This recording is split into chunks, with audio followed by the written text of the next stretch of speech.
Recently, I've noticed a pattern where you've started a few tweets saying, I hate to admit this, but I agree with Piers Morgan. Yeah, you've said some sensible things about the conflict in the Middle East. You've said some sensible things about Islamophobia. I feel like you've matured over the years. I admit. But I want you to imagine that you are the Prime Minister of Israel when that atrocity happens in Israel. What do you do? That's a great question. So short answer is I resign because I'm responsible for that attack. I'm the one who botched security at the border.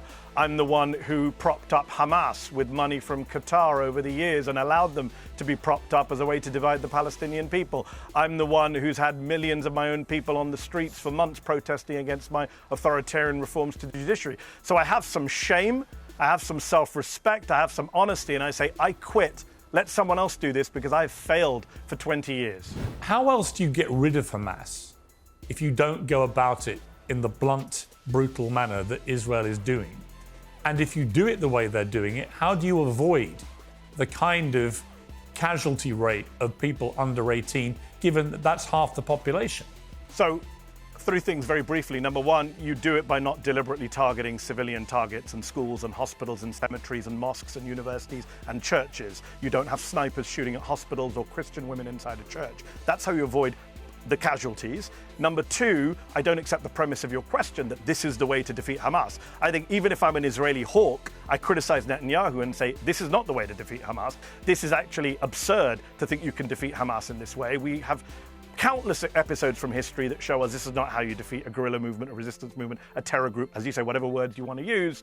In fact, you have Israeli generals saying this can't be done in this way. And number three, look, the reality is Hamas is a symptom of the problem. As long as you treat Hamas as the problem rather than as a symptom of the problem, you're never going to get rid of Hamas. Or if you do, by some fantasy means, get rid of Hamas, you'll just get another version of Hamas, because now you've got tens of thousands of orphans, you've got people who've lost their kids, their spouses, their siblings. What, you think they're not going to fight back in the years to come? You think they're not going to take revenge? Well, that's how I feel. It's absolute madness to believe. I feel the same way. Then we agree. So, yeah, I think broadly speaking... I think you're being a little too generous to the Israelis here, and with the greatest respect, I think your questions reflect a little bit of a naivety about what Israel's doing here. You're starting from the premise that Israel is trying to defeat Hamas. I don't accept that premise. I don't believe that's what Israel is trying to do. What do you think they're trying to do? They wouldn't be doing it this way. I think they're trying to take back Gaza. I think they're trying to erase the resistance in Gaza. I think they're trying to get rid of the people from Gaza. I think this is they've mowed the lawn, as they put it in previous wars. This time they're going in to erase the population. There's a plausible genocide. Okay, but let me ask you that. Justice. If you listen to Israeli officials, as you know, it's laid out in the South African petition, they are very genocidal in their approach to flattening and burning down Gaza. It's not about destroying Hamas. And if it was about destroying Hamas, why has Netanyahu and Smotrich and others talked about how Hamas is an asset to Israel? Why do they say that openly? So the moment you have a pro-Palestinian guest who wants to avoid calling what Hamas did an act of terrorism by terrorists, I think it's very revealing about their mindset. And I think it's the wrong mindset. Here's my problem with that. Why is that not applied to your Israeli guests? I would be fine, Piers, if you had Palestinian guests and you begin by asking them, do you condemn Hamas war crimes? Because what Hamas did on October 7th was a war crime.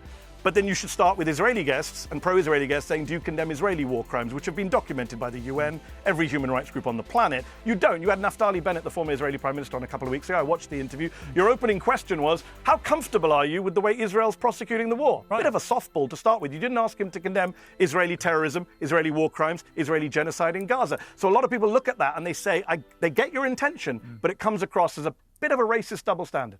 Well, look, I don't think it's a racist double standard. Well, when did Israel kill? What we need to have is. Well, hang on. When did Israel kill 1,200 Palestinians? When did Israel kill hundreds of Palestinian civilians? When did they kill 800 Palestinian civilians in one few-hour period?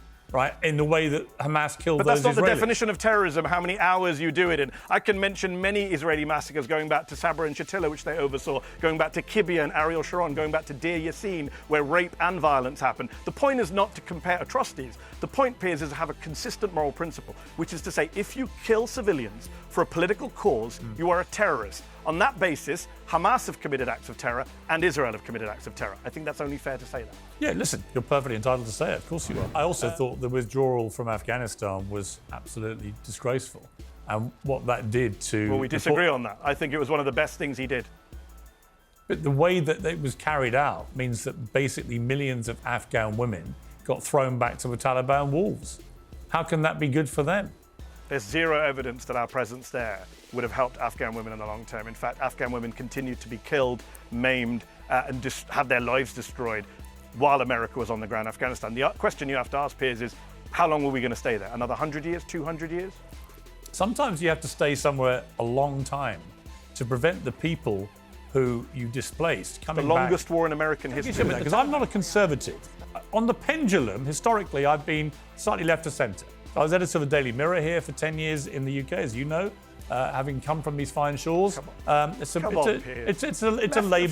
Labour supporting newspaper, right? But what's happened is the woke left has You got also so... edited the News of the World, one of the Yes. most right-wing publications around. Actually, not under me, but we can, because that was, if you may remember, that was an era leading up to Blair, and we were all part of the Blair success story Tony at the Blair, time. that famous leftist. Yeah, exactly.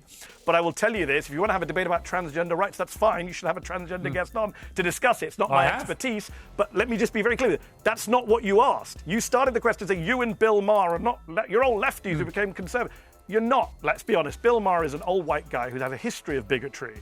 He was never on the left. For example, Donald Trump behaves like a fascist, Piers. well, we're talking about the woke left. Do you think Donald Trump behaves like a fascist? We've already talked about Donald Why? Trump. Why do you not talk about Donald Trump's fascism? I have talked about Donald You Trump. told me how popular he is. I talked you about didn't him. condemn him. I talked I about noticed him. you didn't condemn him. I've condemned many things Donald Trump's done. In fact, you cited one of them His earlier. fascism?